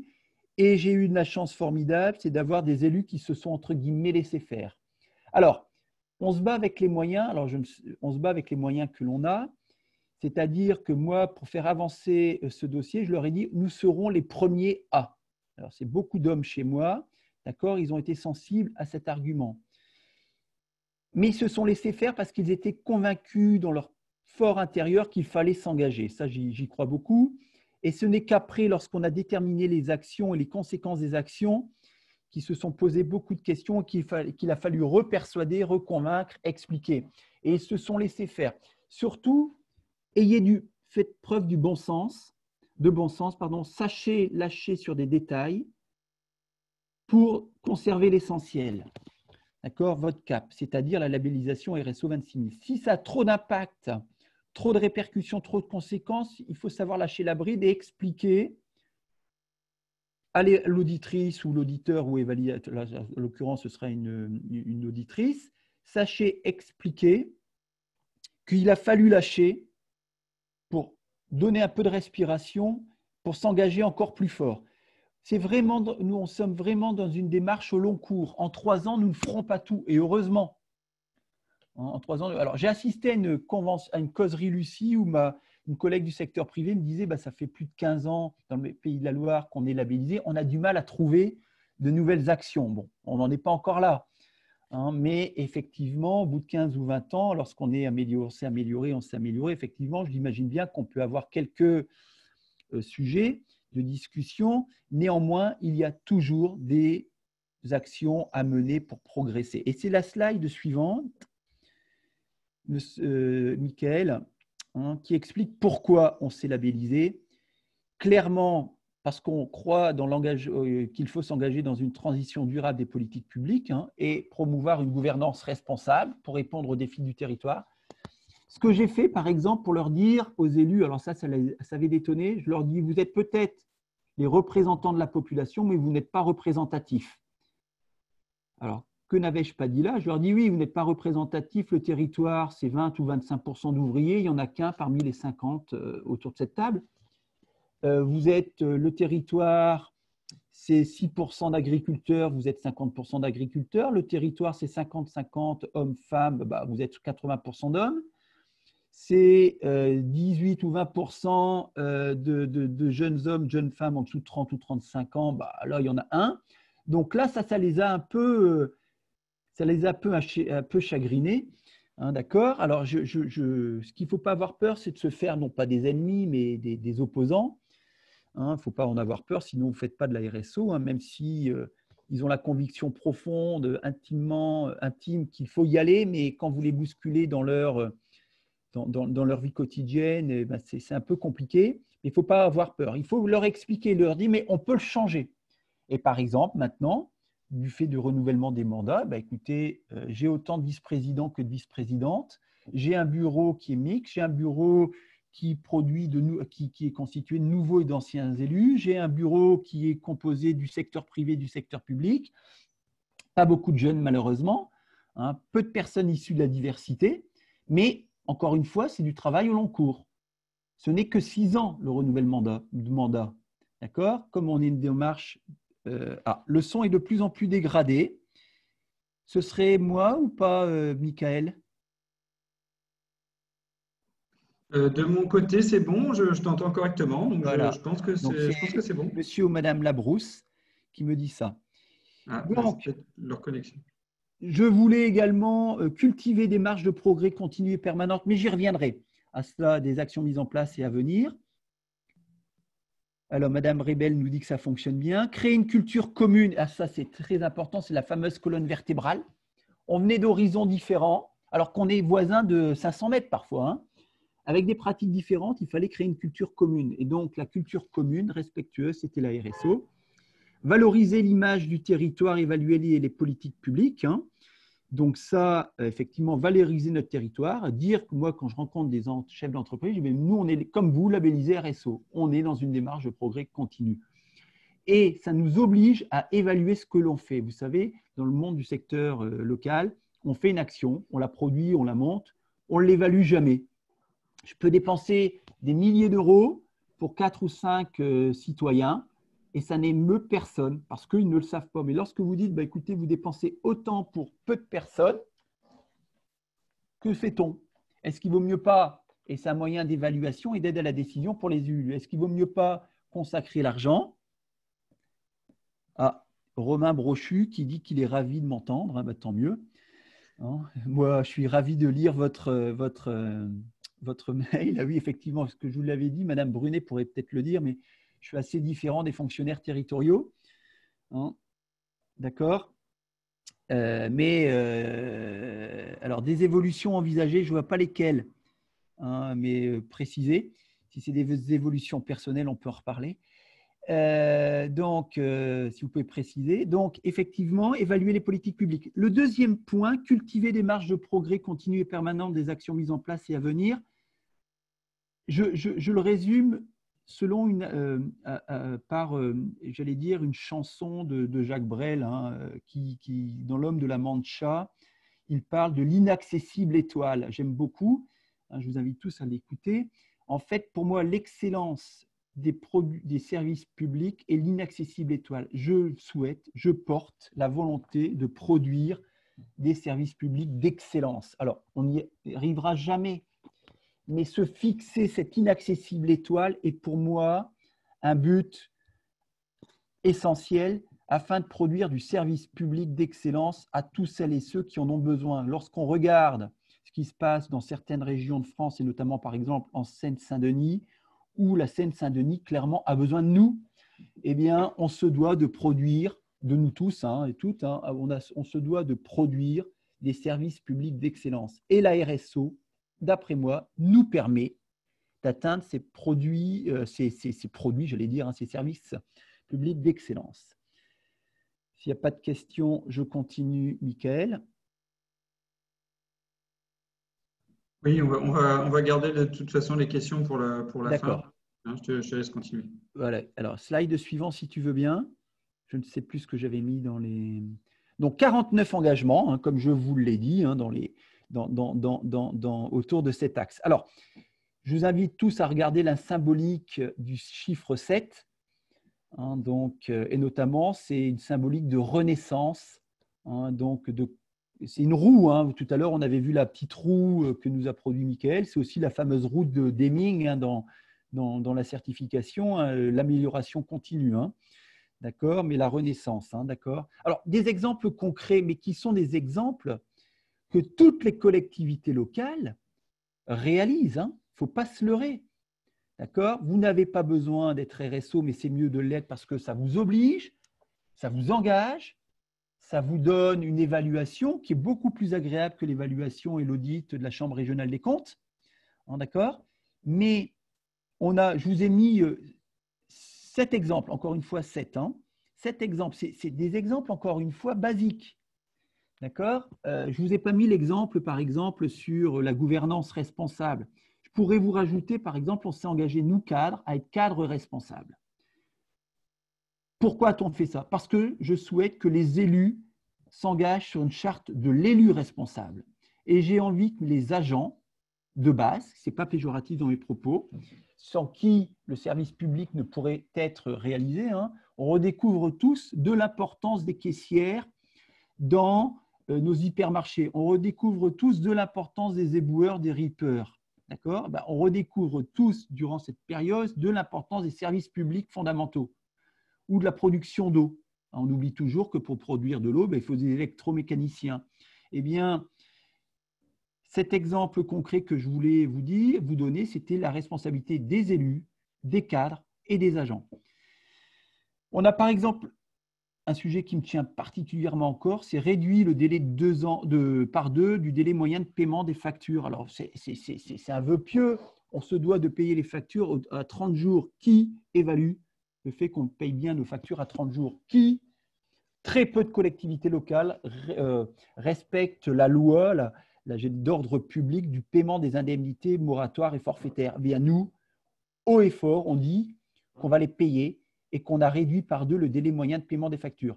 Et je dis qu'on va les payer parce que je sais qu'on va réussir à diviser par 2 et qu'on ne sera pas obligé de les payer parce qu'on va payer nos factures à moins de 20 jours. Et on les paye déjà pour 80% des factures à moins de 20 jours. On a par exemple des choses toutes, j'ai envie de dire bêtes, déployer des poubelles de tri et bioso sur les sites communautaires. On ne le faisait pas, mais ce qui est quand même, les agendas 21 le prévoient depuis 10 ou 15 ans. Un de mes collègues sur les agendas 21, en lisant ça, vont dire ils ont vraiment des années de retard. Oui, nous avions des années de retard. La RSO nous oblige à les rattraper et aller plus loin. Il y a une mise à niveau. Par exemple, on a fait un projet de territoire responsable. On s'est dit, tiens, on va peut-être interroger les citoyens. Mais qui ne le fait pas? Tout le monde le fait, mais nous, on le dit. On a par exemple pérennisé les emplois, c'est-à-dire qu'on avait énormément de contractuels. Ce n'est pas respectueux, responsable d'avoir que des contractuels. On les titularise ou on les CDIse. Néanmoins, être RSO, ça ne veut pas dire être naïf ou être bête. Ça veut dire aussi que dans le volant des employés, malheureusement, si jamais il devait y avoir une difficulté particulière de type Covid, pandémie, malheureusement, j'ai besoin de quelques contractuels si jamais je dois retrouver des marges de manœuvre financières. Il ne faut pas avoir peur de le dire. Enfin, moi, je n'en ai pas peur. On a par exemple sur la voirie chez nous qui est essentielle, la voirie, c'est le moyen de se déplacer. On a établi une charte de bonne pratique entre communes et Comcom. On a mis également en place des audits RPS. On avait quelques pratiques, quelques pratiques qui étaient réalisées en termes de ressources humaines, qui n'étaient pas les pratiques d'un temps du 21e siècle, qui étaient tout à fait respectueuses, mais qui n'étaient pas assez dynamiques quant à l'optimisation des compétences. Et donc, vous voyez, je vous ai mis on va vers une acteur engagé responsable, amélioration continue, économie plus inclusive et écologique. Et effectivement, dans le rapport d'activité, je ne l'avais, pourtant je l'ai lu, mais en route vers l'excellence. C'est ce que nous visons. Slide suivant. Ah ben voilà, moi j'en ai fini. Alors, je tiens à dire simplement qu'on a pu faire tout cela parce que déjà j'avais une équipe formidable autour de moi, des cadres extrêmement impliqués, motivés. Et nous avons travaillé au niveau des cadres surtout pour créer un esprit d'équipe entre nous, des fondations, des fondements solides. Et nous sommes en train de, petit à petit, avec les nouveaux élus, j'allais dire, de les oindre d'huile RSO, d'accord. Les idées cheminent et nos élus, nous les embarquons avec nous. Et nous allons également embarquer avec nous les agents. Donc, ça, c'est le préalable. Il faut que vous ayez dans votre équipe, autour de vous, quelques agents hyper motivés, 2-3 élus hyper motivés qui vont embarquer les autres élus en leur disant laissez-vous faire, vous verrez, ça sera bien et après vous serez acteur. Mais surtout, n'hésitez pas à vous faire aider par un consultant. Un consultant est forcément plus intelligent, c'est ce que je dis toujours, surtout s'il vient de Paris. Et nous, on s'est fait aider, et je suis très content que Mme Brunet puisse intervenir, on s'est fait aider par Altamir, donc on en est très satisfait puisqu'elle continue. J'espère qu'on leur sera toujours satisfait. Ça, c'est un petit coup de pression pour dire que c'est Mme Brunet-Chauveau qui nous accompagne dans l'évaluation des 18 mois. Voilà, j'en ai fini. Alors, pourquoi surtout s'il vient de Paris? C'est simplement une boutade, parce que vous savez bien qu'à Paris, il y a les meilleures écoles. Enfin, tout est mieux à Paris. C'est bien connu. D'accord. Et d'ailleurs, comme tout est mieux, on s'aperçoit que les habitants de Paris et d'Île-de-France veulent tous revenir en province. Donc voilà, j'en ai fini, mesdames et messieurs. Et n'hésitez pas à me poser des questions, c'est avec plaisir que j'y répondrai. Très bien, merci beaucoup Christophe. Transition toute faite effectivement pour Florence. Donc Florence, je te laisse la parole et puis ensuite Oui. Moi je vais… On gardera un temps, un certain… Oui, j'ai noté que j'avais à peu près 10 minutes, c'est ça? Je reste sur 10 minutes, même pas? On peut essayer de faire au plus vite de façon à passer après Oui. aux questions-réponses. D'accord, donc je vais… La parole est à toi. Bonjour à tous, je vais me présenter assez rapidement. Donc moi, je suis co-dirigeante de Altamir, qui est un cabinet d'accompagnement en accélération de transformation durable, notamment auprès des collectivités, des entreprises. Sur les collectivités, donc ça, je pourrais refaire le lien tout à l'heure avec la question Agenda 21. Donc j'accompagne depuis plusieurs années sur les agendas 21, des démarches d'éco-responsabilité, la RSE. Depuis 10 ans, je suis consultante Lucie. Par rapport à Paris, alors même si je suis parisienne, mais j'ai fait le choix et j'en suis très heureuse. Je suis installée Pays de la Loire depuis 2002 et je ne retournerai pas sur Paris. Donc voilà, je ne sais pas si on est plus intelligent en venant de Paris, mais en tout cas, voilà, moi, je suis sur le côté Pays de la Loire. Vous avez pu voir tout à l'heure en plus, alors je suis peut-être un peu chauvine, mais sur les démarches, notamment RSE, développement durable d'une manière globale, on est, c'est vrai, une région très dynamique, que ça soit coté sur l'ensemble des acteurs, d'ailleurs, que ça soit sur les collectivités et les entreprises. Et sur le Maine-et-Loire particulièrement, il y a eu en effet cette démarche du conseil départemental du Maine-et-Loire et qui a fait en effet qu'on a donc là 2 collectivités qui sont les 2 collectivités qui ont démarré sur des démarches RSO, donc la CCVHA et puis Baugé. Alors il y a peut-être un lien sur le fait aussi que c'est un département qui est, je crois, champion des fusions, qui a eu beaucoup de fusions en termes de communautés de communes et également de nouvelles communes. Voilà, donc ça, je vous laisserai regarder ensuite si vous avez envie. Vous avez le lien sur le site internet, etc. L'idée, c'est pas que je vous fasse une présentation du cabinet. Je veux bien que tu passes. Voilà, merci. Alors ça, on a pu voir tout à l'heure, en effet, déjà, pourquoi on fait des démarches RSO. En effet, il y a ce côté valorisation aussi des actions réalisées et porteurs. Moi, c'est aussi parce qu'en effet, on part rarement de rien. Donc, il y a déjà des choses et ça peut être intéressant aussi de se dire, on fait déjà des choses bien pour aller plus loin. Amélioration, l'action publique, service rendu, là, on est vraiment sur une notion aussi d'efficience. De mettre aussi peut-être en effet lors de ces fusions des pratiques, mettre en place des pratiques communes et puis mobiliser les parties prenantes parce que là on le sait tous, une démarche RSE, RSO ou développement durable de manière plus large, l'idée c'est d'avoir à un moment donné un langage commun et puis une vision commune avec l'ensemble des acteurs, ce qu'on appelle les forces vives du territoire. Alors, le lien sur, en effet, la RSO, ça permet de faire le lien avec déjà des démarches existantes ou d'autres démarches. Donc, moi, j'ai beaucoup travaillé, en effet, sur les agendas 21, qui seraient plus proches, on va dire, sur la partie donc, projet aussi de territoire durable. Là, ce qui est intéressant, c'est sur les deux collectivités, elles étaient toutes les deux en parallèle ou en même temps sur une démarche de projet de territoire durable. Donc, c'était très intéressant de faire ce lien entre ces démarches qui se faisaient en même temps.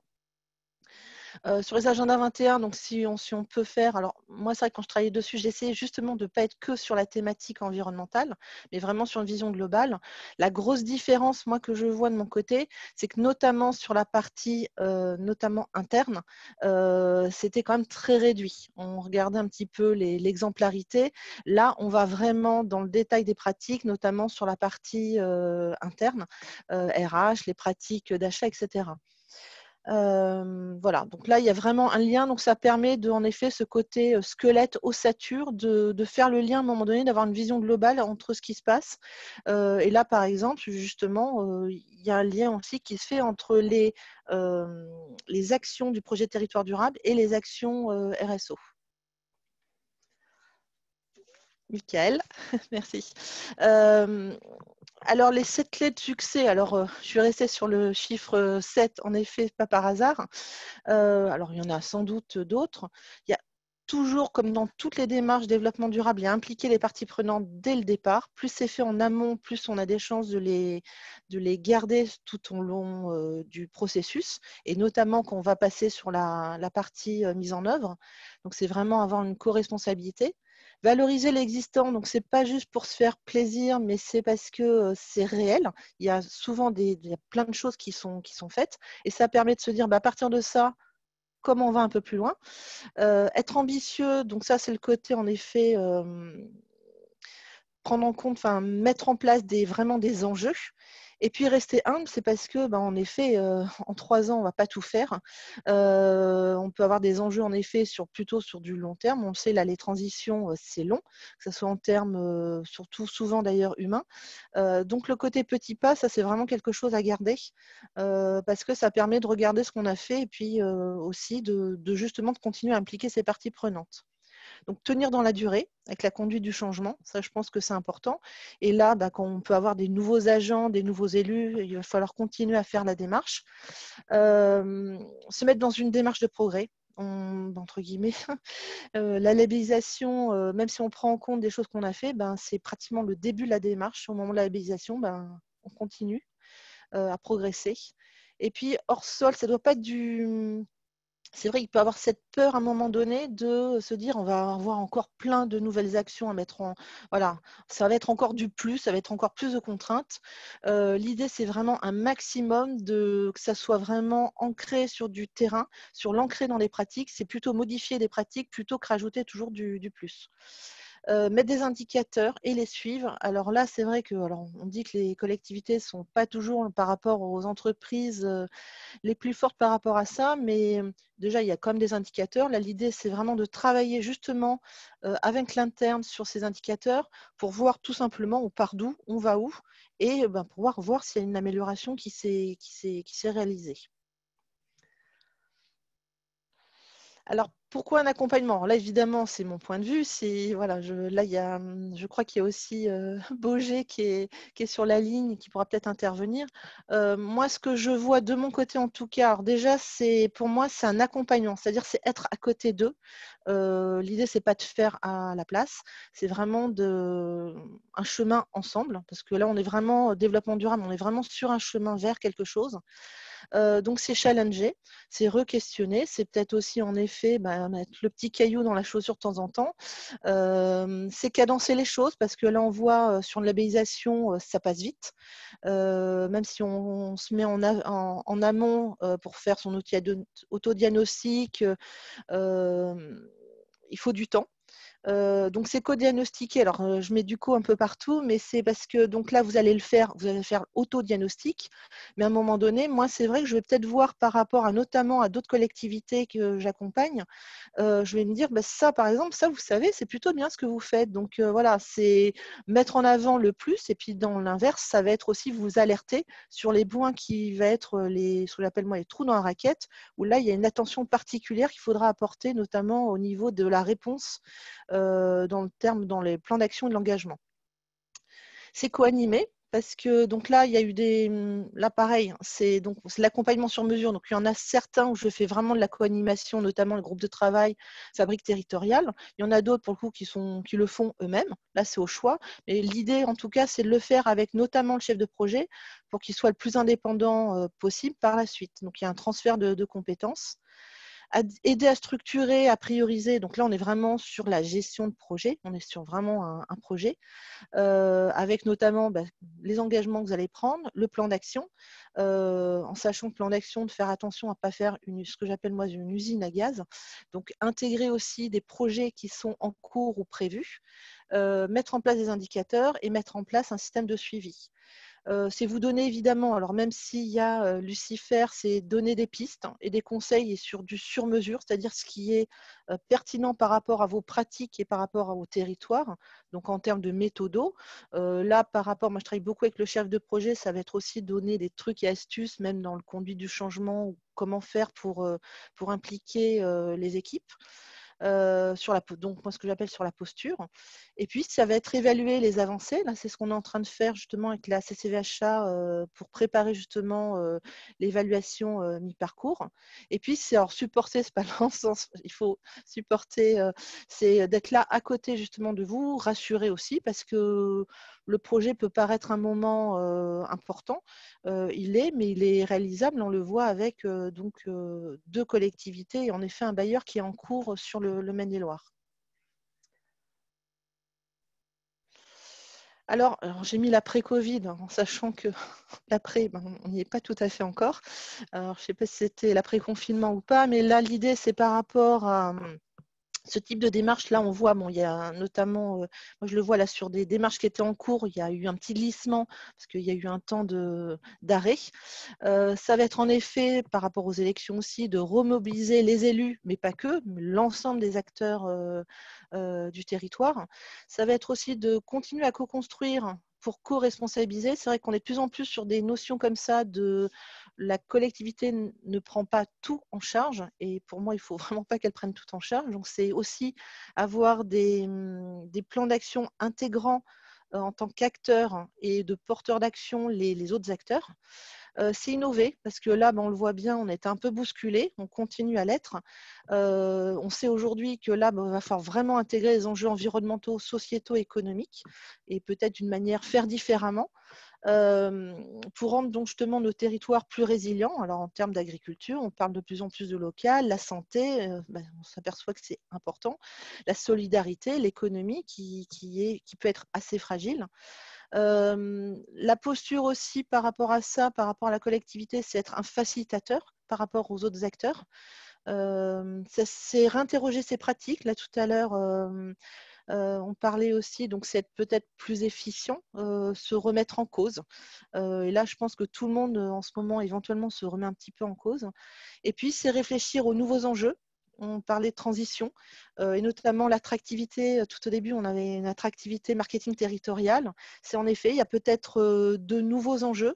On parle d'économie circulaire, de pourquoi pas d'économie régénérative sur un territoire, de nouvelles attentes. Les jeunes, c'est vrai que la CCVHA, par exemple, est un territoire jeune. On l'a découvert au moment notamment du diagnostic du projet de territoire.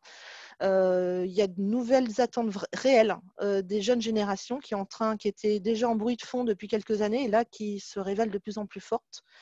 Il y a l'économie de la connaissance. Donc, on voit aujourd'hui que, à travers ce qu'on est en train de faire aujourd'hui, on peut faire du télétravail et pas du téléravail. Et puis, il y a le lien social. C'est vrai qu'être sur un territoire, c'est aussi être en lien avec les autres acteurs, les autres personnes. Et le jour où il y a un problème, faire l'entraide. Tout n'est pas forcément que du monétaire.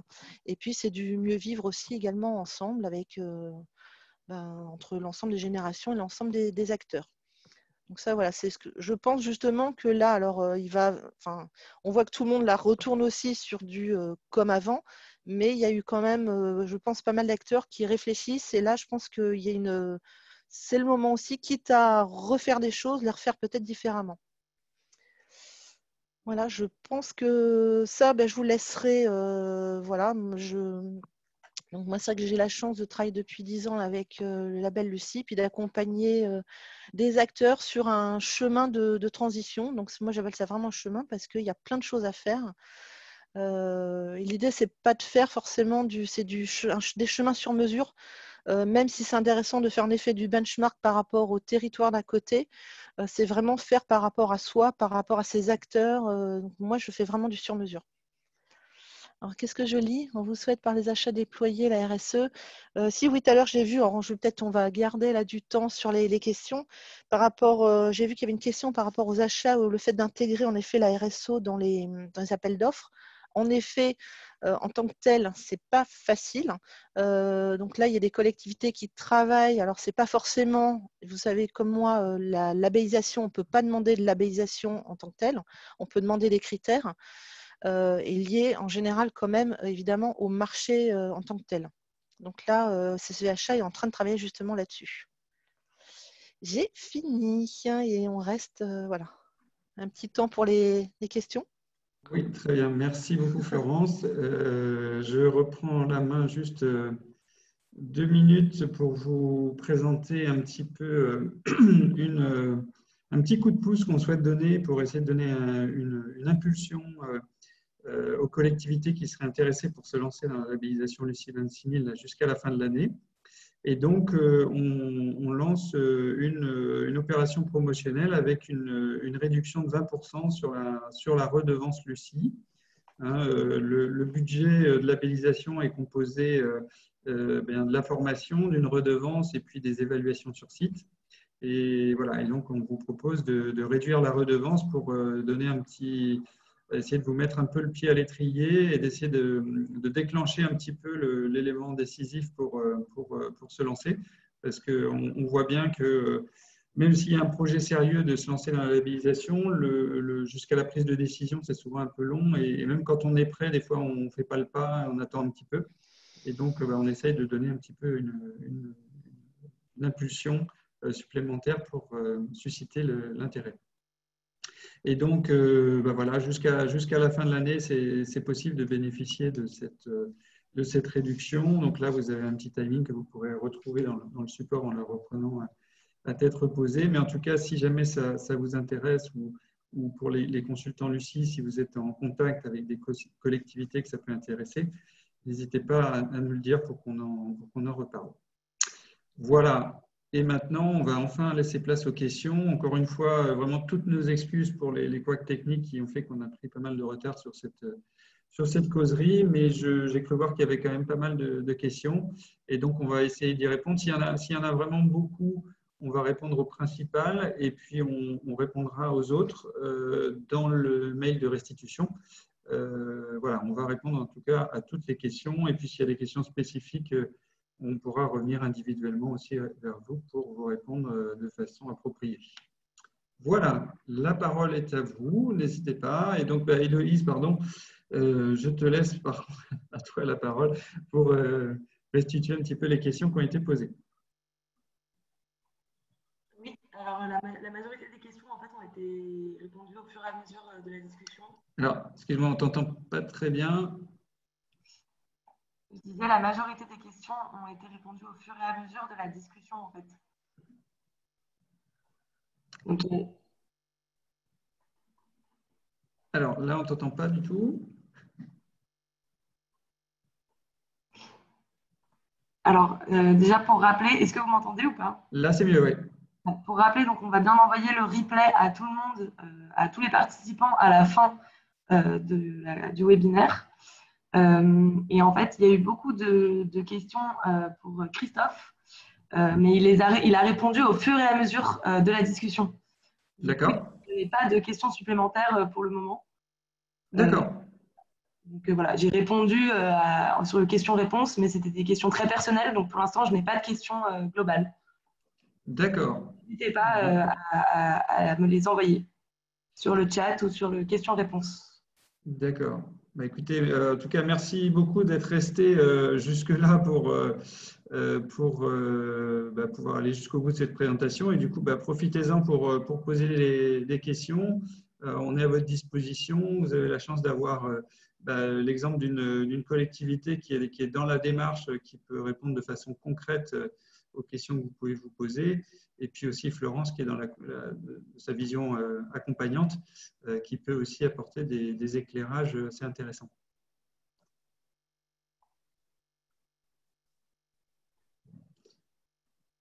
Je pense que Christophe et Florence, vos présentations ont été limpides. J'ai une question. Est-ce que vous m'entendez?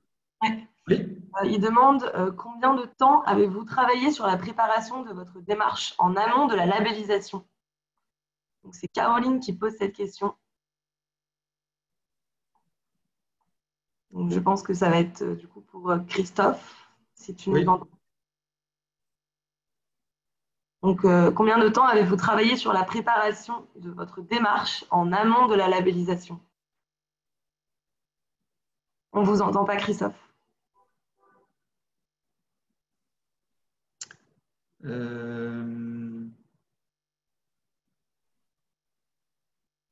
Et là, vous... Ah oui, là, c'est bon. C'est bon. Ouais, c'était mon casque. Alors, simplement, en novembre 2014, je suis recruté par la communauté de communes région du Lyon-d'Angers en vue de mener la fusion des 3 Comcom. Mon patron m'avait recruté pour ça en disant on aura une grande Comcom, il faut quelqu'un qui soit en capacité de le mener. Alors, il y en a plein d'autres, de collègues qui auraient été en capacité, mais ça a été moi. Dès octobre 2015, dans les travaux liés à la fusion, je leur disais, notre vision, c'est d'être labellisé, c'est d'engager une démarche RSO. Donc, en octobre 2015, avec les futurs élus, ça n'a pas clairement pris. D'accord, c'était un ovni, ça n'a pas pris, Alors, ce qu'il faut savoir, c'est que je suis issu du monde du logement social également, et avant encore fonctionnaire. Et dans le logement social, comme je vous l'ai dit tout à l'heure, l'ISO et 9000 et 26000 sont des pratiques courantes. Donc, ça n'a pas pris. On a fait la fusion de façon très rapide parce qu'il y avait une communauté de communes qui n'était pas, comment dirais-je, favorable à cette fusion et voulait une fusion beaucoup plus large. Donc, on a dû stopper les travaux. Et donc, quand on les a repris, on les a fait en 10-12 mois et on s'est aperçu qu'on les a fait de façon assez directe. Certains pourraient dire brutale, mais ça, je l'entends tout à fait. Ça n'a jamais été notre volonté, notre objectif. Et donc, on s'est dit, si une fusion part sur de tels fondements, on n'arrivera jamais à travailler ensemble. Donc, dès 2017, plutôt fin 2017, je leur ai dit, on va relancer le projet RSO. J'ai réussi, et ça aurait pu être lui qui aurait pu intervenir ce matin, Stéphane Janto, réussi à identifier un agent, un cas de très bon niveau, qui est écouté par ses pairs et par la direction générale, qui a fait le lien. D'accord. Et je l'ai nommé chargé de mission RSO et on s'est engagé avec lui dans cette démarche RSO. Donc, ce qui veut dire que la démarche RSO en tant que telle, elle a duré 10 mois. plutôt, oui, 10 mois, hein, c'est ça, hein, que je ne me trompe pas, environ 10 mois de la formation, partie prenante, auto-évaluation et engagement. Okay, et on a présenté le dossier, me semble-t-il, en novembre 2000 au collab de septembre-octobre 2018, et puis avec un premier refus en décembre. Donc, il vous faut, j'ai envie de dire, minimum 10 mois. On l'a fait très rapidement. Alors, nos collègues de Beaugé l'ont fait sur une plus longue période, hein, mais c'était un environnement différent. Nous, on l'a fait très rapidement parce que j'ai envie de dire qu'à trop réfléchir, on ne fait rien. Hein, donc, parfois, il faut savoir foncer, agir. Bien sûr, il ne faut pas non plus être téméraire, hein, mais foncer, agir. Et les élus se sont engagés également dans cette démarche. On a fait cette labellisation, on l'a eu en février 2019. On a quasiment stoppé pendant quelques mois les travaux pour finaliser notre projet de territoire responsable. D'accord ? Et ce qui fait qu'en septembre 2019, on a repris les actions RSO. Donc, il vous faut 10 mois pour essayer de faire avancer le sujet. Alors, pour peu que les élus en soient convaincus et, comment dirais-je, pour peu que les élus en sont convaincus et vous laissent faire. Arrivez-vous, j'ai une autre question, Héloïse, je me permets, à faire adhérer les entreprises à votre projet RSO? Déjà, le secteur privé est plutôt convaincu de la RSO, pas les petites entreprises, mais comme c'est une démarche au long cours, comme moi, je vais leur dire dans des conventions qu'on est en train d'imaginer avec les entreprises, on est en démarche RSO, comme je vais leur dire, on s'engage à payer dans les délais. Nous, on fait les efforts, à vous de les faire également sur les RSO. Okay, et c'était Romain tout à l'heure qui me posait la question, et dans comment dirais-je, et dans les cahiers des charges, dans les CCTP, eh bien, on essaie de mettre des critères RSO. Je vous invite tous, j'ai transmis l'adresse mail de la responsable de la commande publique, Madame Cécilia Cornillo-Tremblay. D'accord, donc je vous invite tous à lui écrire et elle pourra répondre un peu plus longuement. C'est d'autant plus difficile pour nous, c'est que nous sommes engagés dans une démarche d'achat groupé avec certaines communes adhérentes. Encore une fois, les critères RSO devant être présents, c'est effectivement, il faut prendre l'avis de tout le monde. Alors, vous allez me dire, les critères RSO, tout le monde en fait déjà, mais nous, encore une fois, on les affiche haut et fort et on essaie de pouvoir les maintenir. Mais encore une fois, c'est une démarche au long cours. Au bout d'1 an, vous serez à peine un peu meilleur, 2, 3 ans, mais au bout de 10 ans, vous serez amélioré. Si vous pensez avoir du jour au lendemain des résultats, de très bons résultats, c'est peut-être pas dans la démarche RSO que vous devez vous engager. Hein. Vous aurez des résultats, mais les résultats visibles, vous les aurez qu'au bout de plusieurs années, à mon sens. Alors, je ne sais pas ce que Madame Brunet en pense, mais moi, c'est plutôt dans cet état d'esprit que je suis. Voilà, j'en ai fini. Oui, alors il y a des résultats. Alors c'est vrai que par rapport à en effet une démarche, on va dire d'excellence, c'est jamais fini entre guillemets. Là on le voit même avec la belle Lucie, entre ceux qui se sont engagés il y a 10 ans, voilà, c'est ceux qui aujourd'hui on entend justement font des conférences, font partie, voilà, donnent des bonnes pratiques. D'où l'intérêt, vu que c'est quand même des démarches, on va dire, à long cours. Ça ne veut pas dire qu'on ne peut pas avoir des résultats aussi rapidement, d'où l'intérêt aussi d'indicateurs et de regarder aussi l'avancée, même si on a un objectif plus ou moins lointain, d'avoir quand même des étapes sur lesquelles on peut regarder les résultats et échanger et se dire on avance, on a avancé. D'où l'intérêt aussi de faire ce diagnostic, il sert aussi à faire ça, à faire un état des lieux à un moment donné, un moment T, pour pouvoir voir justement l'avancée. De toute façon, c'est aussi l'intérêt de l'évaluation. Quand au bout de 18 mois, la personne vient regarder, vous avez pris des engagements, vous en êtes tout dans vos engagements. Et pareil, la même chose dans 3 ans, où on remet tout, entre guillemets, sous le tapis. Merci Florence. Il y a une question de Laetitia Je pense que c'est encore pour Christophe. Est-ce que vous avez des exemples de démarches mises en place sur votre territoire avec les entreprises ou les commerçants? Est-ce que vous envisagez d'inciter vos entreprises à engager une démarche? Si oui, comment?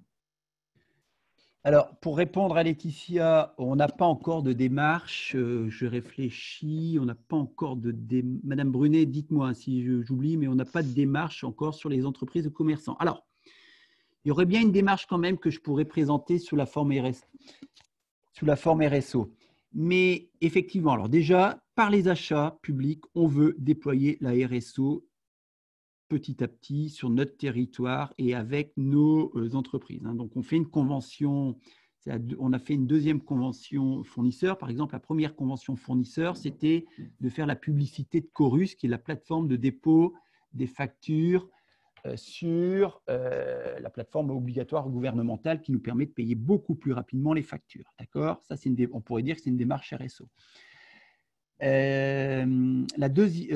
Donc, déjà pour répondre, on va parler d'achats publics. Donc, je vous le dis, c'est Cécilia Cornillo-Tremblay. Je vous ai mis son adresse mail, mais on pourra le mettre peut-être dans le, comment dirais-je, Mickaël, dans les contacts. Après, on a une deuxième démarche RSO. Oui, je peux le présenter RSO. C'est le Fonds de solidarité du bloc local, où la communauté de communes et les communes adhérentes ont mis chacune 500 000 € à destination des petites entreprises qui ont extrêmement souffert de la crise Covid. Et ce qui est intéressant, c'est que les entreprises, les communes, même si elles n'avaient pas d'entreprise sur leur territoire, ont accepté de le mettre à un pot commun pour subventionner, entre guillemets, les entreprises sur le territoire voisin. Et ça, c'était difficile en disant non, le maire a dit non, moi je voudrais plutôt que ce soit mon entreprise, peut-être. Mais si ton entreprise n'en a pas besoin, on ne va pas la subventionner. Et puis, il ne faut pas non plus oublier que le commerçant de la commune du côté voit des clients, des citoyens de ta commune. C'est comme ça que ça s'est fait. Et si on veut lutter contre la désertification rurale qui nous guette tous, il faut aider nos petits coiffeurs, nos coiffeurs, nos fleuristes, nos pressings, nos cafés. Je voyais la Maïf qui s'engageait dans 1000 cafés, c'est exactement ce que l'on a fait. Le café est un lieu social, bien évidemment. D'accord ? Donc ça peut être considéré comme une démarche RSO. C'est déjà d'aider notre tissu local, mais c'est surtout le fait que des communes aient accepté de verser de façon indirecte des subventions à un territoire voisin, à une entreprise située sur le territoire voisin. De la solidarité est très fortement présente. Alors, je pense qu'on peut le présenter comme ça. Mais surtout, c'est dans les clauses du CCTP que vous pourrez petit à petit déployer la RSE ou RSO. Je pense avoir répondu, Héloïse. Oui, merci. Alors, je regarde s'il y a d'autres questions. Pour l'instant, il n'y a pas d'autres questions, donc je pense qu'on est bon. Merci, Christophe. Mais je vous en prie, avec plaisir. C'est toujours un plaisir de militer et de militer sur ce projet-là. Oui, merci beaucoup. Alors effectivement, s'il n'y a pas une dernière question qui arrive, on va conclure. Cette causerie, c'est aussi l'occasion de faire de la mise en contact. Là, je sais qu'il y avait plusieurs questions de la part de Laetitia Dumas, qui était plutôt demandeuse d'entrer en contact avec vous, qui est Laetitia, qui fait partie d'une petite structure qui est engagée dans la communauté Lucie. Donc, c'est bien aussi de pouvoir mettre en lien les différents acteurs au sein de la communauté. Laquelle, Mickaël, justement, j'allais demander si c'était une collègue fonctionnaire publique? Non, pas du tout. C'est une structure privée. Mais je vous mettrai en relation juste après la causerie. Voilà, ça s'appelle KPI for Change. Bien, s'il n'y a pas de dernières questions, on va conclure. Je voulais juste apporter une petite précision par rapport à ce que tu avais cité tout à l'heure, Christophe. Tu prenais l'exemple de vos engagements avec les 49 engagements qui, du coup, collaient bien avec le département du Maine-et-Loire. J'apporte une petite précision. Si vous êtes une collectivité dans l'Ain, il ne s'agira pas de prendre un engagement. Vous avez bien compris que non. Pas comme ça. Voilà. Bien, en tout cas, merci beaucoup à toutes et à tous. Merci infiniment, surtout à celles et ceux qui sont restés là jusqu'au bout, parce qu'on est, encore une fois, toutes nos excuses pour les problèmes techniques.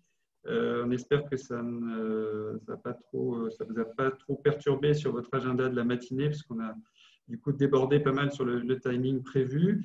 Et en tout cas, un grand merci à Christophe pour ton témoignage éclairant et vraiment cette touche de concret de la démarche.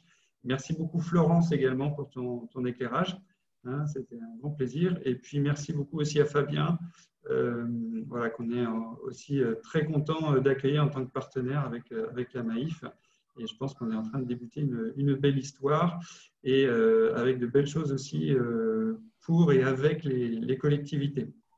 Voilà, donc encore un grand merci à toutes et à tous. Très bonne journée et puis à très bientôt pour des nouvelles causeries. Il y en a d'autres qui sont à venir sur les différentes thématiques.